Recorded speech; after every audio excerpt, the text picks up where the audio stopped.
하나님은 영이시니 예배하는 자가 영과 진리로 예배할지니라. 아멘.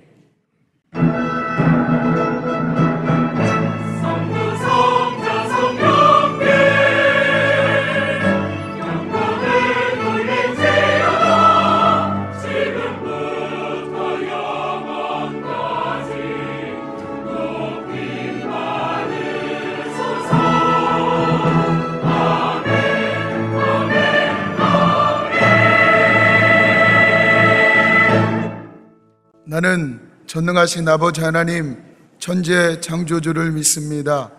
나는 그의 유일하신 아들 우리 주 예수 그리스도를 믿습니다.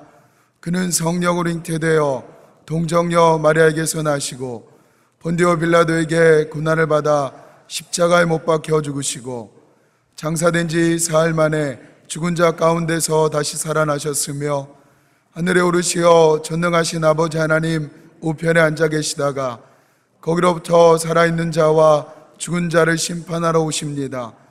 나는 성령을 믿으며 거룩한 공교회와 성도의 교제와 죄를 용서받는 것과 몸의 부활과 영생을 믿습니다. 아멘. 이 시간 하나님의 말씀은 사사기 21장 8절부터 15절에 있는 말씀입니다. 또 이르되 이스라엘 지파 중 미스바에 올라와서 여호와께 이르지 아니한 자가 누구냐 하고 본즉 야베스 길르앗에서는 한 사람도 진영에 이르러 총회에 참여하지 아니하였으니 백성을 계수할 때에 야베스 길르앗 주민이 하나도 거기 없음을 보았음이라. 회중이 큰 용사 12,000명을 그리로 보내며 그들에게 명령하여 이르되 가서 야베스 길르앗 주민과 부녀와 어린아이를 칼날로 치라. 너희가 행할 일은 모든 남자 및 남자와 잔 여자를 진멸하여 바칠 것이니라 하였더라. 그들이 야베스 길르앗 주민 중에서 젊은 처녀 400명을 얻었으니 이는 아직 남자와 동침한 일이 없어 남자를 알지 못하는 자라. 그들을 실로 진영으로 데려오니 이곳은 가나안 땅이더라. 온 회중이 림몬 바위에 있는 베냐민 자손에게 사람을 보내어 평화를 공포하게 하였더니 그때에 베냐민이 돌아온지라. 이에 이스라엘 사람이 야베스 길르앗 여자들 중에서 살려둔 여자들을 그들에게 주었으나 아직도 부족하므로 백성들이 베냐민을 위하여 뉘우쳤으니 이는 여호와께서 이스라엘 지파들 중에 한 지파가 빠지게 하셨음이었더라. 아멘. 우리나라의 6월 6일은 현충일로 정해져 있습니다. 대다수 나라들이 날짜는 다르지만 현충일과 같은 그런 날을 기념하여 저들도 함께 그 정신을 이어가고 있습니다. 1956년 6월 6일을 지정해서 국가를 위해서 국가의 위협에 늘 자기 생명을 바치고 또 국가의 전쟁에 자기 생명을 바치면서 국가 위에서 살아갔던 그 사람들을 기리고 기념하는 날이기도 합니다. 우리가 6월 6일은 꼭 기억하셔야 돼요. 우리 수많은 선진들이 피를 흘린 것을 놓치지 않으셔야 합니다. 그냥 단순히 기억이 아닙니다. 이 날을 생각하며 우리는 적어도 3가지를 생각하실 수 있어야 돼요. 그 하나는 감사하는 것입니다. 우리가 지금 이렇게 편하게 살 수 있고 여유 있게, 그리고 대한민국이 이제는 세계 속에서 누구도 부인할 수 없을 만큼 세계의 강대국이 되어버렸습니다. 그런 이 대한민국 우연히 그렇게 주어진 것이 아닙니다. 수많은 선진들이 피를 흘렸습니다. 조국을 지키기 위해서 모든 시간과 희생을 다 드렸습니다. 우리는 감사할 줄 알아야 됩니다. 제가 여러 차례 말씀드리고 있습니다. 이 감사라는 것은 인생에 있어서 가장 기본이에요. 그래서 저 사람 인격, 그러면 그 인격이 훌륭하다. 그러면 감사가 빠진 인격은 절대로 훌륭한 인격이 아닙니다. 감사가 있는 그 인격이 제대로 된 인격이에요. 이 세상의 모든 근간을 이루는 것은 감사가 기본이 될 때만이 근간을 이룰 수가 있습니다. 그래서 제가 말씀드렸던 대로 우리가 감사가 사라지는 그 순간은 그 순간 마귀가 나를 지배해요.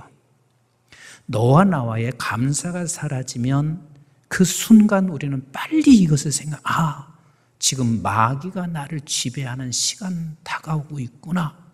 하나님과 나 사이에 감사가 사라지면 하나님과 나 사이에 마귀가 지배하는 시간이 다가와요. 부부도 마찬가지예요. 부부 사이에 감사가 사라지면 그냥 감사 안 하는 거지, 안 해도 되는 거지가 아니라 그 순간 부부 사이에 마귀가 지배하기 시작해요. 감사라는 것은 우리 믿음의 백성들에게 있어서는 그것은 가장 기초되는 것이고 기본되는 것이다. 우리 예수님께서 누가복음 17장에 보면 우리 예수님이 예루살렘으로 올라가시고 계세요. 근데 여기서 예수님이 예루살렘에 올라가시는 것은 예수 그리스도께서 이제는 십자가에 달려 죽으시기 위해서 올라가시는 거예요. 거기에 가면 당신을 체포할 것이고 억울한 누명을 쓰게 할 것이고 수치를 당하게 할 것이고 그리고 십자가에 죽으시러 예루살렘으로 올라가시다가 갈릴리와 사마리아 사이에서 나병 환자 10명을 만나요. 그 나병 환자들이 예수님에게 소리치면서 우리를 치료해달라. 그래서 우리 예수님께서 그 나병 환자들 10명을 치료했는데 딱 한 명이 하나님 앞에 영광을 돌렸습니다. 그리고 예수님 앞에 무릎을 딱 꿇고 예수님 앞에 감사하고 있습니다. 그때 우리 예수님께서 그 한 명에게 하신 말씀이 있어요. 내 믿음이 너를 구원하였다. 그리 말씀하세요. 이 말씀은 단순한 얘기가 아니요. 내 믿음이 너를 구원하였다 하는 이 말씀은 구원받은 하나님의 백성들은 반드시 감사해야 하는 것을 가르쳐 주시는 거예요. 네가 구원받은 백성이냐? 그러면 구원받은 백성이라면 감사가 가장 기본이요 기초라는 것을 우리에게 가르쳐 주시는 대목입니다. 그렇습니다. 우리는 선조들이 있었기에 오늘 우리가 있는 거예요. 믿음의 선배들이 있었기에 오늘 우리가 있는 거예요. 그래서 우리는 그 모든 사람들 앞에서 우리는 감사할 수밖에 없습니다. 근데 감사하게 되면 그 다음 단계로 넘어가요. 그 다음 단계가 뭐냐면 오늘 내게 주어진 책임을 성실히 감당합니다. 그래서 우리가 두 번째 생각하는 것은 저분 선진들이 이것을 우리에게 물려주었으니 오늘 우리는 감사하고 그리고 오늘 주어진 것에 대하여 우리는 그것을 책임감 있게 성실히 감당하는 거예요. 제가 최근에는 여러분들도 잘 아시겠지만 요즘은 대한항공 타는 게 자랑이에요. 요 대한항공이라고 하면 또 아시아나에서 조금 왜 아시아나는 안 해요 할 수 있기 때문에 한국 비행기를 타는 게 요즘은 대다수 사람들이 그게 자랑이고 그리고 한국 비행기를 다 타고 다녀요. 근데 옛날에는 애국하기 위해서 내가 한국 비행기 탄 거예요. 옛날에는. 근데 지금은 대한항공을 타는 게 자랑스러운 거예요. 또 외국에 나가면 독일이나 일본이나 선진국에 가면 많은 사람들이 그 카메라 하나를 꼭 사갖고 오든지 밍크 옷 사갖고 들어오든지 대다수 그래요. 근데 지금은 카메라 살 필요가 없어. 가서 카메라 있는데 가보지도 않아. 그거 중요하지도 않아. 왠 줄 아세요? 우리나라 게 더 좋아. 우리나라 옷이 더 좋아. 그래서 전에는 메이드 인 코리아 그러면 별로 가치 없게 생각했는데 지금은 메이드 인 코리아인가 메이드 인 차이나인가 이걸 확인하셔. 그래서 메이드 인 코리아라면 자랑스럽게 우리가 사고 있어요. 왜 이렇게 된 줄 아세요? 기업하는 사람들이 적당히 기업하지 않았습니다. 저들은 나라를 사랑하는 마음에 그리고 백성을 사랑하는 마음에서 최고의 제품을 만들어내겠다고 생각했어요. 여러분, 우리가 지금 저기 인천공항이에요. 계속해서 세계에서 가장 좋은 공항 1등으로 늘 계속해서 그 공항이 최고 좋은 공항으로 우리 모든 세계가 다 알고 있을 만큼 당신이 맡겨진 그 사역 위에서 우리는 최선을 다하고 성실하게 그 일을 감당하는 것이 그것이 선진들이 살아왔던 것에 대한 기리는 것이고 그리고 그렇게 한 결과가 저와 여러분들에게 오늘 한국 비행기 타는 것이 이제는 자랑이 됐고 한국 제품 쓰는 것이 이제는 자랑이 됐습니다. 우리 예수님께서도 이렇게 비유하시고 계세요. 마태복음 25장 14절에서부터 30장까지 보면 한 주인이 지금 종에게 당신의 물건을 맡기고 재산을 맡기고 그리고 타지에 가요.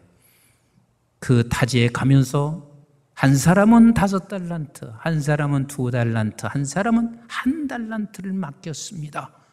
그리고 나서 이제는 어떤 시간이 되었을 때 다시 주인이 왔어요. 와서 그것을 정산하게 되는데 5달란트 맡긴 자, 2달란트 맡긴 자들은 그 배를 올렸습니다. 책임감 있게 성실히 감당을 했습니다. 그래서 우리 주님께서 말씀하시기를 착하고 충성된 종아라고 예수님께서 칭찬하시고 계십니다. 그런데 1달란트 맡겼던 사람이 1달란트를 갖고 온 거예요. 왜 그랬냐? 그러니까 이가 말하는 이야기가 당신은 굳은 사람이라. 굳은 사람이라는 것은 악하고 그리고 엄한 사람이라. 이 말은 악하고 게으른 사람이라 뜻과 같습니다. 그래서 우리 주님께서 그 1달란트 맡겼던 사람을 1달란트를 빼앗으면서 하시는 말이 악하고 게으른 사람아, 악하고 게으른 사람아 이렇게 말하고 있습니다. 이 말의 뜻은 굳은 사람이라고 그것을 말한 것과 악하고 게으르다는 말은 자기를 그 주인에 대하여 그렇게 묘사를 하는 거예요. 주인은 그런 사람이라고 묘사하고 있는 거예요. 그래서 결국은 그 1달란트를 받은 사람은 있는 것까지 다 빼앗기고 맙니다. 하나님께서는 우리에게 기업을 맡기든 아니면 내가 교수를 하든 교사를 하든 사업장에 있든 회사에 다니든 목사를 하든 그 어떤 것을 하든 하나님께서 우리에게 맡겨주신 것에 대하여 책임감 있게 성실히 감당하는 자, 그 사람이 바로 하나님은 선하신 분으로 인정하는 것이고 내가 착하고 충성된 종으로 살아가는 것이에요. 하나님께서 그렇게 살게 되면 저와 여러분들에게 반드시 우리에게는 힘을 갖게 하십니다. 뭘 갖게 하세요? 그래서 세 번째는 나에게 주어진 힘을 미래의 생명을 준비하는 데 쓰는 것이 이것이 우리가 기려야 할, 우리가 생각해야 할 부분입니다. 우리는 반드시 하나님께서 힘을 주시면 그 힘으로 대다수의 많은 사람들이 어떻게 쓰냐면 더 힘을 축적하고 그리고 그 힘을 축적하기 위해서 다른 사람을 억울하게 만들어요. 다른 사람을 짓밟게 만들어요. 우리 교회가 1962년에 출발했습니다. 아시는 분 아시겠지만 1962년도 그러면 세상에서 가장 가난할 때예요. 그래서 세상 말로 표현하면 찢어지게 가난할 때예요. 근데 그 가난한 중에서도 금우동 골짜기에 우리 교회를 세웠어요. 근데 그 금우동은 서울에서 가장 가난한 외곽 변두리였습니다. 지금이야 좋았지요. 근데 그때 그곳에서 우리 교회가 기치를 든 게 민족 복음화와 세계 선교예요. 생각해 보세요. 가난한 동네에서 교회를 개척하면 민족 복음화 세계 선교라. 그런데 하나님께서 하나님의 백성들에게, 하나님의 교회들에게 힘을 줘요. 사실 저희 교회만큼 개척 시기에 은사가 그렇게 역사한 교회는 흔치 않습니다. 각종 질병이 치료되고 각종 은사들이 나타난 교회가 우리 교회예요. 나도 다 소문 들어서 들은 거예요. 그런데 그렇게 모든 권세와 능력을 주었을 때 그 힘을 가지고 다른 것을 짓밟고 내 목표를 더 달성하기 위하여 갔으면 이 교회는 그게 끝난 교회예요. 근데 그 힘을 가지고 우리는 민족 복음화와 세계 선교를 위해서 지금까지 달려오게 하셨습니다. 그러니까 우리에게 힘을 주었을 때는 그 힘을 축적하여 더 다른 사람들을 힘들게 만드는 것이 아니라 그 힘은 나를 죽이는 데 쓰는 거요. 나를 죽이는 데 써서 결국은 그것이 하나님이 말씀이 살아서 역사하도록 그 힘을 쓰는 것이, 그게 하나님이 원하는 것이고 그런 교회를 하나님께서 기뻐하신단 말이에요. 제가 2012년도 파리에서 집회를 마치고 그리고 돌아오는 귀국길이었습니다. 이 말씀을 여러 차례 말씀드렸잖아요. 나는 한국이 그때처럼 싫은 적이 없었습니다. 정치하는 것을 봐도 왜 이렇게 갈등만 일어나는지 미래가 안 보였습니다. 경제인들도 그렇습니다. 힘을 가지고 있는 경제인들이 더 축척만 해나가려고 하는 그 모습을 그때는 왜 이렇게 크게 보였는지 모르겠어요. 교회도 미래가 보이지 않았어요. 그런데 왜 그때는 프랑스가 그렇게 아름다워 보였는지 몰라요.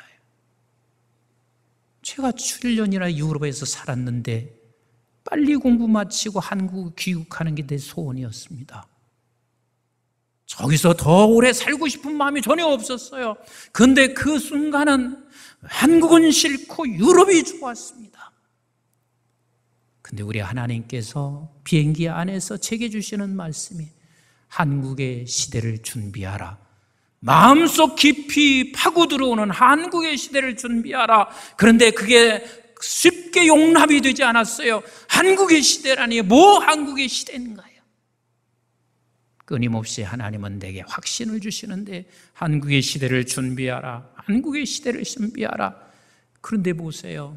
우리가 뭐 잘난 것도 없는데도 불구하고 어저께도 보니까 저는 BTS 뭔가 잘 몰라요.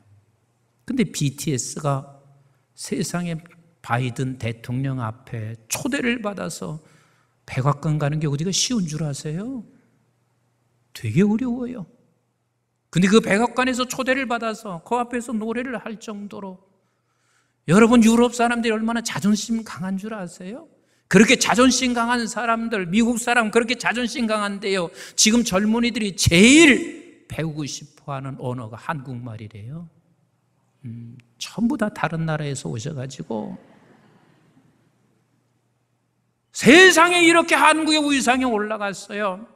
근데 이 세상에 이렇게 한국의 위상이 올라가면 그 힘으로 하나님께서는 무엇을 원하냐면 너 죽는 데 써라는 말이에요. 너 그 힘을 가지고 죽는 데 써라. 그 힘을 더 축적해서 다른 사람을 죽이는 데 쓰지 않기를 원하시는 우리 하나님이세요. 오늘 본문이 바로 그것을 우리에게 가르쳐 주시고 있어요. 사사기를 계속해서 우리가 강해에서 들으셨습니다. 한 레위인으로 인하여 결국은 이스라엘 전체가 같은 동족끼리 싸움을 했습니다. 그 싸움을 하여 이스라엘 백성들이 11 지파가 똘똘 뭉쳐 힘을 모았습니다. 왜? 그 힘을 모아서 반드시 우리가 내가 목표하고 목적하는 바를 저에게 달성하기 위해서 11지파가 모였습니다. 그리고 베냐민 지파 한 지파가 결국 싸우게 되는데 거기서 3차 전쟁이 일어났습니다. 첫 번째 전쟁, 두 번째 전쟁, 세 번째 전쟁에서 결국은 어떻게 됐냐면 베냐민 지파가 완전히 전멸했습니다. 씨를 말렸단 말이에요. 오늘날도 똑같습니다. 러시아와 우크라이나 전쟁, 여러분 러시아가 얼마나 큰 나라인 줄 아세요? 지도만 봐도 여러분들이 아시겠지만 여러분 여기 동쪽에서요, 저 서쪽 세인트 피터스버그까지 가려면은요 밤새 24시간 기차가 가는데 열흘 걸려. 하나도 안 눌리시네. 24시간을 열흘 동안 가는 거예요. 그런데요, 그 땅이 얼마나 넓고 얼마나 좋은지 6월과 7월 달에 지나다 보면은요 그렇게 좋을 수가 없습니다. 그러면 됐지. 왜 우크라이나 땅을 저렇게 힘을 가지고 짓밟냐고요. 1994년도에요 러시아가 우크라이나 땅을 독립시켜주고, 그리고 이제는 우크라이나가 자주 국방을 만들어서 자유롭게 살 수 있도록 하는 조건에 우크라이나가 170개 핵무기를 가지고 있었습니다. 세계 3대 핵무기 국가요. 그런데 그 핵무기를 전부 다 러시아에 돌렸습니다. 그리고 그들은 비무장이 됐습니다. 그런데 세상에 그 어마어마한 큰 힘을 가지고 어떻게 하고 있냐면 우크라이나를 지배하는데 세상에 그렇게 비참할 수 없어요. 어린아이들을 죽이고, 그래도 아무리 악랄해도요 병원까지 그렇게 공격하는 건 아니거든요. 전쟁하다가 병원으로 달려가야 하는데 병원을 공격하고, 이게 지금 러시아의 얘기만 아니에요. 우리의 지금 삶이 그럴 수 있습니다.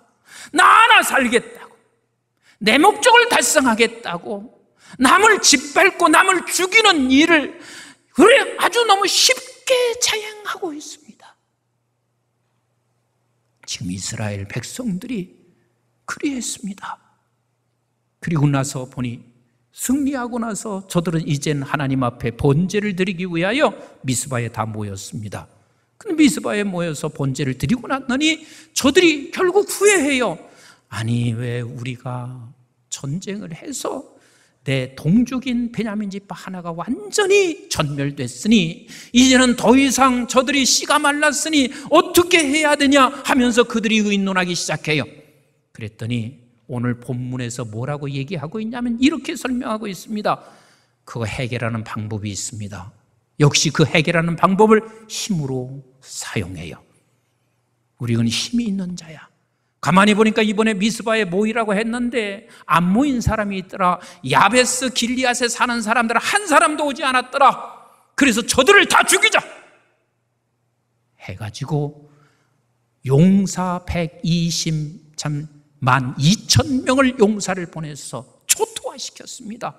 그래서 다 사람 죽이고 심지어는 어린아이까지 죽였는데 살린 사람은 누구냐면 400명인데 그 400명을 한 번도 결혼하지 아니한 처녀들만 400명을 딱 놔뒀어요. 왜? 그 400명을 가지고 이제 베냐민 지파 대를 이어가게 하기 위해서 그래요.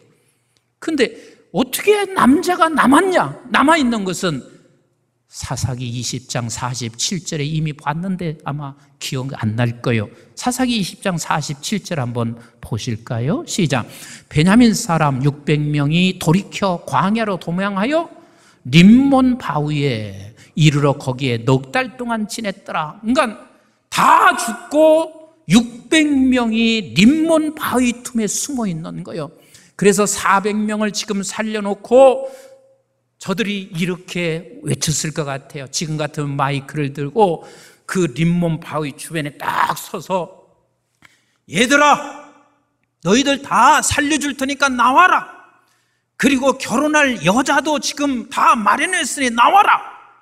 아마도 그렇게 했을 텐데 그때는 확성기가 없어요. 그래서 모든 백성이 소리를 쳤을 거예요. 여보시오, 숨지 말고 나와라. 베냐민의 대를 이어가게 할 거야. 그래서 저들이 600명이 나왔습니다. 그래서 400명과 결혼을 시키게 되는데 그래도 200명이 남잖아요. 그래서 200명 남는 것은 어떻게 결혼시킬까? 그것은 다음 주에 하면 돼요. 결국은 힘으로 모든 것을 다 내가 목적하는 바를 이루고 그래서 힘을 더 쌓기를 원하고 있어요. 근데 우리는 힘이 우리에게 작은 힘이나 큰 힘이나 주어질 때마다 예수님 방법을 쓰는 것이 생명을 살리는 것이고, 그리고 결국은 그것이 미래를 준비하는 것이라는 사실을 놓치지 마셔야 돼요. 누가복음 9장에 보면 우리 예수님께서 제자들을 불렀어요. 그래서 제자들을 불러서 이제 너희들이 전도여행 떠나라 그랬어요. 근데 전도여행 떠나는데 예수님이 이런 말씀하시는 거예요. 먹을 거 가져가지 마. 두 벌 옷 필요 없어. 네가 가. 그랬어요. 그럼 우리는 이렇게만 생각해요. 우리 예수님은 두 벌을 필요로 없대. 그러면서 목사님 옷 사주면 안 돼. 목사님도 두 벌 옷 가지면 은혜가 안 돼. 그렇게 하지 마셔요. 그 뜻이 아니에요. 옷이 없고 먹을 게 없어도 내가 너희들에게 권능과 책임, 너희들이 그 일을 할 수 있도록 능력을 주겠다는 말씀이에요.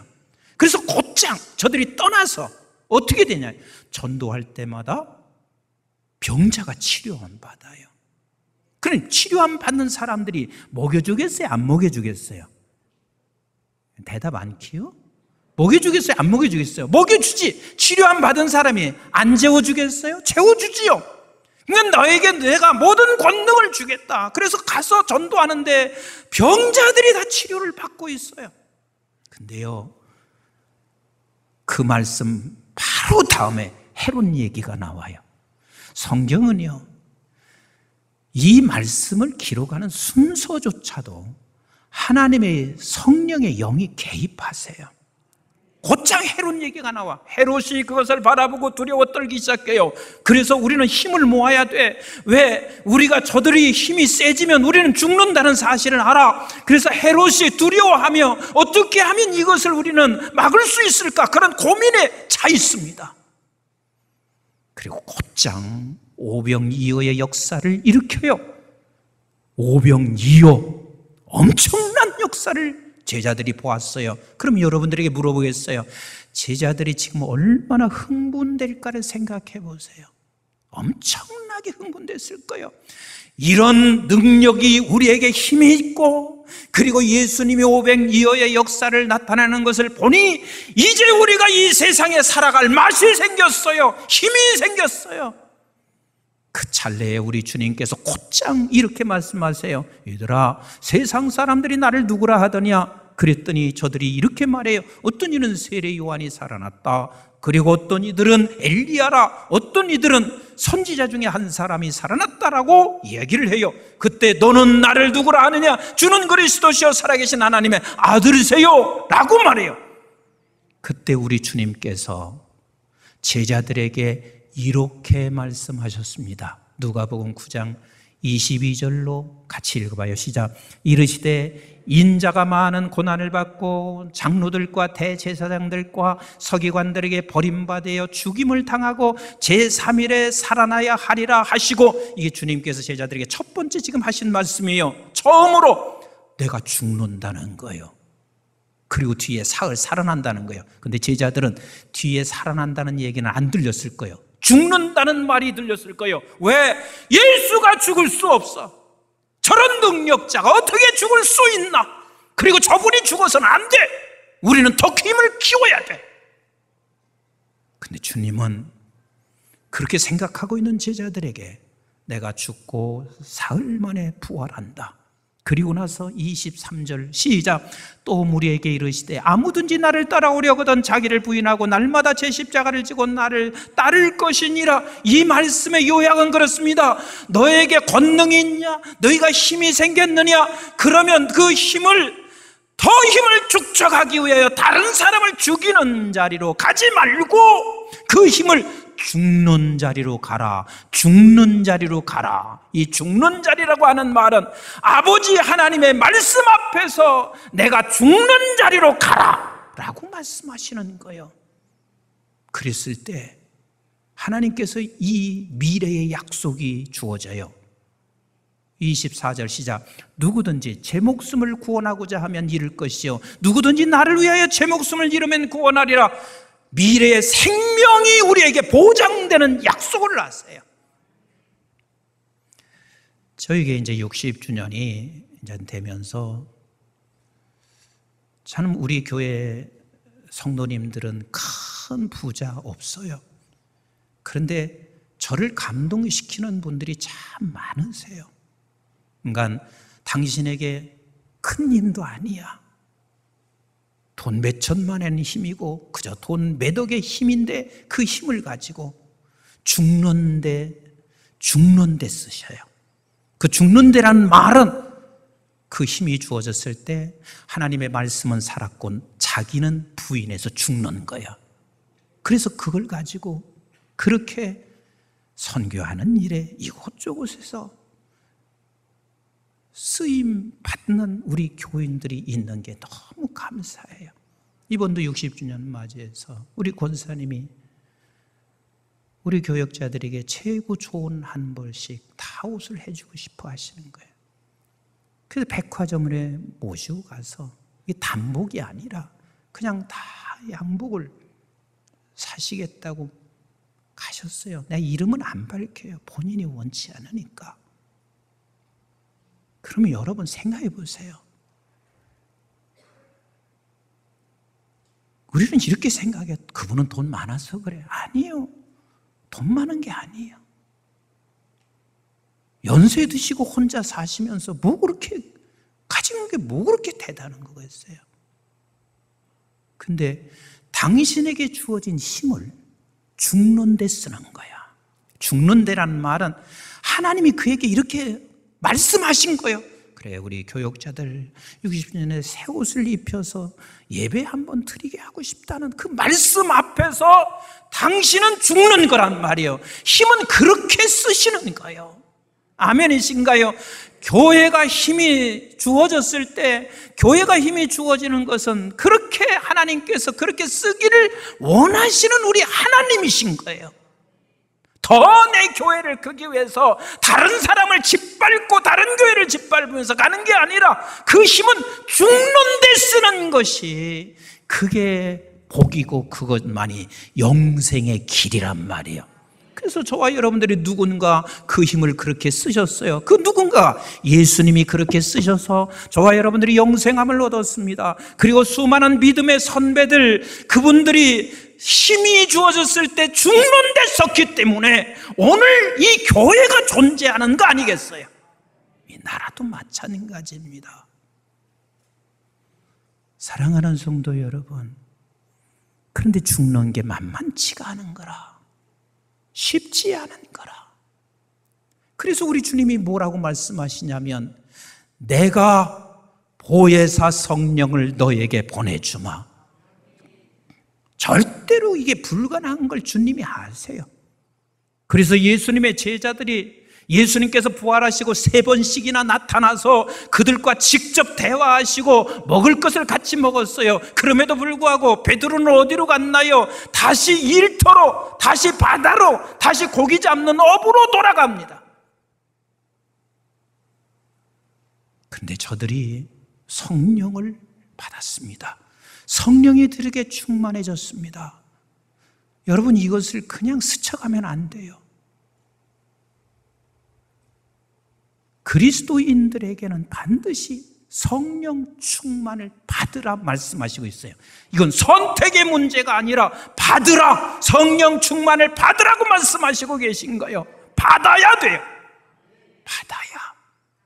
그래야 그때야 비로소 내게 주어진 작은 힘이든 큰 힘이든 죽는 일에 쓰는 거예요. 죽는 일에 썼을 때, 죽는 일에 내가 죽으면 결국은 생명이 살아나는 거란 말이에요. 생명이 살아나는 거예요. 저희 교회에서 늘 비전이 한국의 시대를 준비하라 그러면 여러분들이 333 비전 그랬습니다. 근데 한국의 시대는 한국이 하나님께서 반드시 세계 속에 우뚝 세워주는 것을 나는 믿어요. 그 333이 뭐냐면 2012년에 우리 교회 재적 성도가 10,000명이지만 실제 출석하는 사람은 3,200명, 100명 이 선이었어요. 그래서 내가 그때 결국은 우리가 살 길은 하나님께서 힘을 주실 때 예수님 제자가 되는 길이야. 예수 닮는 제자 3,000명 좀 되게 해주세요. 우리 교회에 찾아와서 출석하는 저분들만이라도 예수 닮는 3,000명 되게 해주세요. 하나님이 3,000명 가서 전도하라는 게 아니라 출석하는 사람들에 대한 마음을 그리 주셨어요. 그리고 두 번째 사모니요, 3,000명 중에 최소한도 용사 같은, 예수 닮는 용사 같은 3,000명의 리더자들이 나올 수 있게 해주세요. 리더는 여러분 목사라고 리더 아니에요, 장로라고 리더가 아니에요. 예수 닮는 자들이 리더인 거예요. 그리고 예수 닮는 30개의 교회를 세우게 해주세요. 사실 이 말은 제가 잘 하지 않아요. 왜? 교회에서, 우리 교회에서 비전 좀 가지라고. 근데 30개 교회는요, 우리 교회에서 하나님이 지을 수도 있게 하시겠지만 한국의 30개의 교회가 연합될 수 있어서 예수 닮는 교회가 30개만 있으면 한국은 나는 산다고 그렇게 보이기 때문에 그렇습니다. 사랑하는 성도 여러분, 내게 주어진 힘을 예수와 같은 방법으로 쓸 수 있는 것은 성령 충만해야 돼요. 성령 충만 없이는 절대로 불가능합니다. 그래서 포기하지 마시고 계속해서 우리는 사모하셔야 합니다. 오늘 저녁도 여러분들이 함께 나오셔서 성령 충만을 함께 사모하시고 기도하시고 말씀 듣다가 성령 또 충만함을 얻게 되는 여러분들이 되시기를 주님의 이름으로 축복합니다.